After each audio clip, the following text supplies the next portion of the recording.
Thanks for coming out and watching the oxymoronic Reddit professional show, where I showcase the best and worst of the internet. Here I comment on brilliant and hilarious comment chains regarding dumb shit on the internet for you to enjoy. Make sure to subscribe, hit the little bell button so that you get notifications every time we come up with a new video. Enjoy this week's show. Doctors of Reddit, what was the most shocking case of, oh, I thought that was normal, you've seen in a patient?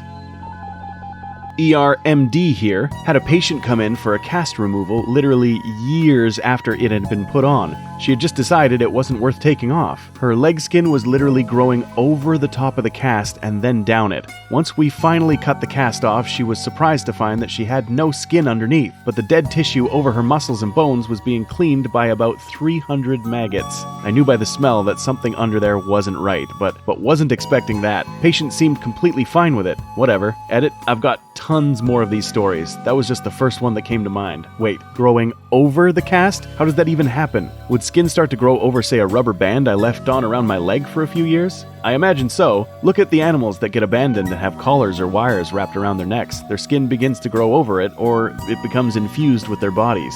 So what you're telling me is, if I glue a gun to my arm, can I theoretically become Mega Man? MD here, a couple years back, had a walk-in complaining of a few months of abdo pain and swelling. I shit you not, the man was Simpsons character Yellow with jaundice and ascites, fluid filling the belly. He seemed shocked when I told him I was calling the hospital to arrange direct admission. ER nurse here. Guy probably went to the ER where they probs did a CT scan of his abdomen and pelvis. Probably did a paracentesis, removal of abdominal fluid using a needle to reduce his abdominal swelling. Blood tests to check liver enzymes, electrolytes, blood counts to check for infection, and also acetaminophen, Tylenol level to check for toxicity. A thorough history to check for excessive alcohol consumption, which may cause liver cirrhosis. Agree with the other poster who said liver failure is a long circling of the drain, a brutal death I wouldn't wish on an enemy of mine. Ahem, please continue. Liver failure. Not a doctor, but a patient. I went in for hip pain. I couldn't lie on that leg for more than 30 seconds without pain. I thought it was muscular, and my doctor thought it might be radiating back pain. I had several x-rays and learned I had broken my hip sometime in the past, had a floating bone chip in my hip, degenerative disc disease, a birth defect in my spine, and mild scoliosis. Holy shit. I hope you had good insurance. That's brutal. How are you now?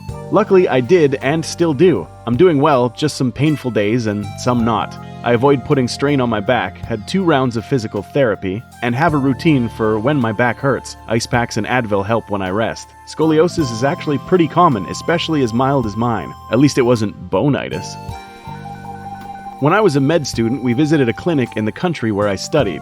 Lots of people would get horrible injuries and use the local elixir of dirt, motor oil, spit from the local old lady to patch up an exposed arm bone, or whatever. Had one woman in her 20s come in with a fungating breast cancer that looked like a hard mushroom or mold growing through the skin and to the outside world, constantly bled anytime you touched it. Her family shamed any injuries or impurities, and she thought she just needed to keep it covered until it got better. Unfortunately, I have seen this on 2 occasions, both at hospitals that were in middle to upper class communities here in the US. One was a 40-year-old woman, a successful business owner and fully insured. Her sister made her go to the ER because she complained of CP. She was asked to put on a gown for an EKG. I will never forget the sight or odor of her breast. It literally looked like a green hamburger. Sadly, she did not seek care sooner because she said she was embarrassed by the appearance and later the odor. I followed her care as best I could. She went through bilateral mastectomy, radiation, TX, and chemo. She survived another 3 months of hell before she passed away. The second patient was a 28-year-old mother of 2, no insurance, and had to work to feed her family. She was seen for a complaint of neck pain. Physical exam and x-ray revealed both breasts to be full of tumor. I know she had a double mastectomy and I lost track of her for some time. Approximately 2 years later, I ran into her at our kids' gymnastics meet. She was in remission and doing really well. Takeaway, ladies, guys too, please do your self-breast exams. Seek care ASAP if something feels off. That odor really is no joke with cancer. In late stages, you can recognize it across a room. Just as a caution, don't do an image search for fungating breast cancer while eating. I don't know if this fits, but here's a story about my husband. We were messing around and he chased me through the kitchen, took a hard left and lost his footing, fell on his side. He's a big dude, so falling is a bit more traumatic for him. He couldn't put pressure on his leg and knew immediately he was hurt pretty bad. He was able to crawl to the couch, and once settled, said he wasn't in too much pain. He decided to sleep on the couch that night so he wouldn't have to go upstairs. We made an appointment in the morning for the ER so we wouldn't have to sit there all day, but they didn't have an opening until 2. So we just hung out at the house. He was in a decent amount of ambient pain, but it didn't seem emergent. Once we got to the hospital, we find out that he had broken his hip. In this case, breaking off his entire ball joint from the top of his femur. The nurses said they couldn't believe that he was able to sit up and had slept on it, implying that we should have come the night before and probably by ambulance. It required surgery with some hefty bolts to put it back into place. But the crazy part is that apparently a healthy 30-ish-year-old man breaking his femur from standing is highly unusual. After several tests and an MRI, it turned out that he was in the early stages of osteoporosis due to a pituitary tumor in his brain. So we discovered a benign brain tumor all because dude was wearing slippery socks. Holy smokes, how's he doing now? He's fine. He can't do certain exercises, like running, which he hated anyway, and he's on meds to shrink his tumor, which have worked beautifully. His osteoporosis is almost reversed. The end result there is similar to my dad. He tripped over our dog's outside line and hits his behind pretty hard on the stairs outside. When we went to get checked for that, they found a tumor on his kidney. Thankfully, they caught it early and removed the kidney. If he hadn't have tripped and fell that day, who knows how long it would have taken for symptoms of the tumor to actually present themselves. Patient here went to the doctor for a note to have a day off work since I didn't feel great and just didn't want to work. Doctor poked me in the stomach, said that's not normal, and sent me off to have a scan, which took me 2 months to get around to. 2 weeks later, I get a letter from the doctors asking me to come in. Change my shifts, so I go, and the doctor went off at me for not coming in sooner and told me to go home and pack a bag. I'm off to the Royal Brisbane. It might be cancer. More scans later, it's decided that it's not cancer. It was a 4-kilogram cyst. My only symptom was an enlarged stomach and the "you're getting fat" comments from my mother. Shout out to the RBWH for being a tops place for various things. Always average to above good experiences there, honestly. Never thought I'd see the good old RBWH mentioned in a random post in Reddit. Between that hospital and the Princess Alexandra, they have saved my life 3 times. I've probably cost the system a couple of million over the years. Praise be for universal healthcare. Patient here, I thought everybody got itchy when playing outside. Turns out I'm allergic to every pollen grass mold in the state, and I shocked the doctor during my allergy test when she came back and my whole body was red and lumpy. Kinda similar to this, I always broke out in hives on my legs in gym class or when I would exercise growing up. In high school, a dermatologist finally discovered that I'm allergic to my own sweat. She said she had seen a couple cases of it throughout her career. I take a daily allergy pill now and I'm fine, but definitely a fun fact I can bring up. Imagine your body saying, here's this harmless liquid that I can create to cool myself. Let's make it into a mortal enemy and attack ourselves like madmen. I started taking stinging nettle as an alternative natural antihistamine. I used to take a ton of Benadryl for allergies. I found the nettle to be pretty effective. Not a doctor, but have a story. My oldest son was 11 years old and needed a physical for youth tackle football. We had a new doctor, so she went into more detail than most physicals. He had complained that his ankle hurt during the middle of baseball season, so she asked if he could take off his shoe. When he did, she immediately points to the side of his foot where there was a strange bump and informed us he had a broken foot. I didn't believe her as I pointed out he had the same thing on his other foot as well. She took a look and said, "Oh, he has 2 broken feet," and sent us over to get x-rays from the hospital. I was laughing, thinking this was so crazy, believing there was no way my son, who not only finished playing in a baseball tournament, but who was running and jumping at the swimming pool literally an hour before, had 2 broken feet. After the x-rays were completed, my smile quickly faded as the doctor was right. That is when we learned about completely flat feet and the damage stress fractures can do when they go undetected. 8 weeks of casts and special shoes and insoles for the rest of his life solved the problem. His feet are still deformed, but it never slowed him down. The question I have is, if it didn't hurt so much, then did he really need casts? Caused by having flat feet, then he probably had fractures before that healed okay. No? I can't believe he was so active while also in a lot of pain. What would have been the outcome if he didn't get casts? He had a walking cast on the foot he said felt weird at the ankle as the stress fracture was severe. It was one of the bones at the top of his foot. The other foot had a hairline stress fracture, so he only had to try to stay off of it as much as possible. Because crutches mean you put all your weight on one foot, we had him use a wheelchair for 6 weeks with another 2 with limited crutches until both healed. The x-rays showed these were not the only stress fractures he had growing up, so my guess is he just thought the pain was normal due to how many activities he did. I believe he felt the pain the same way you do after being on your feet all day when you are not not used to it. I do remember making a comment about how he was always asking for new shoes, but thought it was because he was growing or just wanted them. I never would have guessed it was because there was an issue to his actual feet being broken. Because he was so old when we discovered he was completely flat-footed and he wasn't wearing the right shoes with insoles, his feet are deformed in a way as he has permanent bumps on the side of his feet that stick out like your ankle bones stick out. By the way, after I told my mom, she told me she wasn't surprised as her two younger brothers, my uncles, both had completely flat feet too. This is the same parent who only told me after my youngest son had an emergency surgery to remove his appendix at the age of 4 that my father and both aunts had to have theirs removed before they were 5 years old as well. Would have been nice to have known that when the surgeon asked about family history of appendix problems. Point being, make sure your children know as much family medical information as possible.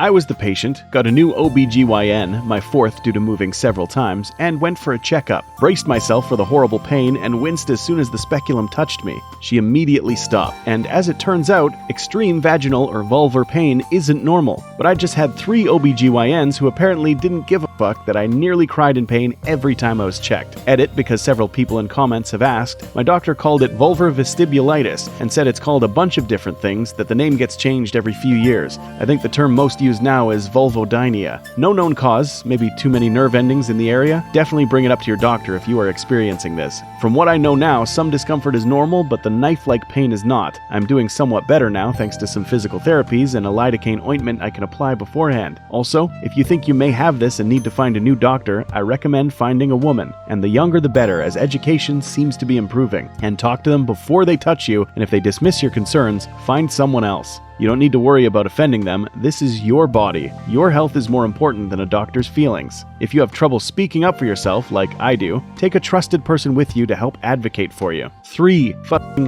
doctors ignored you. A lot of doctors don't take women's pain seriously. It's beyond annoying and can have serious consequences. D/AskWomen had a thread recently. I can't believe the husband stitch is legal. Resident doctor here, although not an OBGYN. In my OBGYN rotation in medical school, I had a patient who was a first-time mother having difficulty nursing her baby. The patient said she had some redness and that it had been hurting to nurse one of her nipples, so she often had to switch until finally it became unbearable for her to nurse from either. She had mentioned that she thought her nipples might be cracked or chafed. When it finally came to the exam, she had the most chafed nipples I had ever seen. It looked totally raw and macerated to the point that they looked like 2 large pepperoni slices. One of her breasts also looked like the wound had led to mastitis.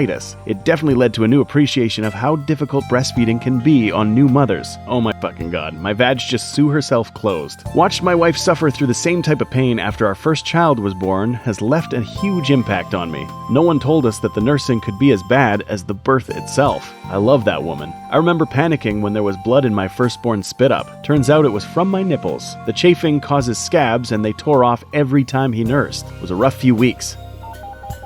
MD here. Patient came in saying he was feeling a little tired and noticed he was having a harder time doing his job in construction, a particularly difficult type of construction. Turns out he had slowly lost 80% of his blood over the course of a few months. Dude was a badass to be working as long as hard as he was with only a fifth of normal blood volume. Hemoglobin was low 2s. Not being cheeky, where was it going? Like, how was he losing it? Stomach ulcer. I think it was from taking ibuprofen every day to dull the construction pain, but don't remember. Not a doctor, but I was rushed to the ER when I was 23. When I got there, I was admitted as an undiagnosed type 1 diabetic. The, "oh, I thought this was normal" bit is that while living undiagnosed for about a year, I dropped 80 to 100 pounds. I weighed 120 pounds and was weak as I was frail. I had stopped going to the gym months beforehand, so I just thought, well, I was skinny as a kid. Makes sense I would get this small if I stopped eating and working out. What was your blood sugar when you were finally diagnosed? 904. And my A1C was at 19.5. It, wasn't a good look. Holy shit, I didn't know it could go that high. Worked at a dentist's office. Patient presents for an exam, concerned part of her tooth is chipped off. On examination, it is not in fact a tooth that chipped off, but rather a piece of calculus, which is a buildup of hard tartar that covers your teeth over time when you don't brush them. It can be small deposits, or in this case, an entire bridge covering her actual teeth. She thought the calculus was tooth material and was quite shocked to learn we were actually unable to see her real teeth and she'd need an extensive cleaning to remove it all. A piece of calculus. I knew my suspicion that math was unhealthy was justified. She's lucky it was just differential calculus growing instead of vector or multivariate. I want to give you an award so bad, but I don't have enough coins, so please accept this poor person's gold. When I was a medical student, a patient and his brother came in together. Patient was just a post-op visit after a hernia repair, found out he had another baseball-sized hernia. His brother, on the other hand, had literally had a football-sized hernia visibly coming out of his left leg of his shorts. Looked like an inguinal hernia, and he was able to use it as an armrest. I asked him if that bothered him at all, and he straight up said my brother's hernias were painful, but this isn't. So I thought it was just a quirky defect. I hope he was lying to save face, but we recommended he get it taken care of. This must be more common than I thought. When I was 10 years old, I had a hernia that pushed my intestines down into my balls. It looked bad, but I honestly didn't feel a thing. I told my mom right away because I'm not the sort to ignore things, and the doctor was astonished I wasn't in severe pain. They actually waited 2 months to fix it so I could finish 5th grade and have the surgery in summer because my pain was a 0. Bonus, because of this, we finally figured out about 20% of the nerves in my body don't work, which explained a lot of the issues I'd had before, and we figured out I'd need at least triple doses of anesthetic to be put under or have pain dulled. My body is awesome, but deeply weird. I was that patient. I thought I just had some bad personality qualities. Turned out it was a rare kind of schizophrenia. I'm particularly talking about abulia. I thought being unable to get up and eat equaled being lazy. Apathy, shyness, not being friendly enough. I'm generally not rude, but not affectionate either, and some people would say I acted like a robot. And overthinking. Also, worsening hygiene is a red flag. Now I'm on medications and my symptoms are better. I feel pretty good most of the time. I had the same thing. Went in for neuro stuff. Turns out I am likely schizoaffective. Psychiatrists wouldn't diagnose me on the first visit. And then COVID hit, so haven't been back. I've been reading this thread for way too long, and in my opinion, this is the most what the fuck story in here. Yeah, I will never forget it. Afterwards, when the resident was writing her encounter note, she turned to me and said, "How many hairs do you think we pulled out?" I shrugged and said, "I don't know, 500? She thought for a second and said, "I think it was closer to 1,000. I'm gonna put 1,000. I'm not a doctor, but I did used to work in the emergency department of a pretty big hospital. This one lady came in with complications with her pregnancy. Apparently, a lot of things were going wrong, but she just thought that was part of pregnancy until someone pointed out to her it was not. It turns out she had a miscarriage. That was not a fun day. You never forget the cry of a mother who has just lost a child. The worst thing about this is that so many otherwise alarming things are normal during pregnancy. Swollen feet, nosebleed for 2 months straight, face covered in dark splotches, horribly constipated for weeks or months, bladder prolapsing. Don't worry, pregnant lady, that's normal. There's a conspiracy of silence about the physical and mental toll that pregnancy and childbirth can have on women. My mother once told me that if she'd had to go through what some of her friends had, she'd have stopped at 2. As child 6 of 7, that made a big impact on me. That's almost too sad to share, man. Not a doctor, but I was talking with a few girlfriends and I casually mentioned that I hadn't had a period in 3 months, and that when I do have them, they're either 2 days or a month straight. I did not know that was not right. That's the same for me, and whenever I go to any doctor for anything and they ask when was my last period, they look so worried and give me a PT. And I hate it because I sit there awkwardly with that yep face while waiting for the results because I know I'm not pregnant, but they're staring at me like my life is about to change forever. Exactly. Every time I tell someone I haven't had a period for 3 months, they get this look like there's something I don't know. I'm a virgin. Unless this is a Jesus and or Anakin situation, I think I'm good. Have been accidentally artificially inseminated with a recovered cancer patient's only frozen semen sample? Patient, one day my stomach area just started randomly hurting really bad. I thought I just had a regular stomach cramp. After 3 hours of the worst pain ever, I went to urgent care and it turns out I had appendicitis and my appendix ruptured in the worst way. I had surgery to get it removed the same night. That was 5 days ago. Edit, appendicitis can happen to literally anyone at any point. If you feel completely drained of energy or fatigued and have intense stomach pains so bad you can barely breathe, please go see a doctor and don't hold off like I did. Get off Reddit. Don't make yourself laugh or cough. It's been rough. The pain is mostly gone, but the antibiotics they gave make me puke constantly. I'm having the time of my life here if you couldn't tell. If you enjoyed this week's effective way to waste time, hit that like button and subscribe for more content like this. If you are enjoying the series, leave me a comment below. A special shout out to the content creators. You frickin' rock.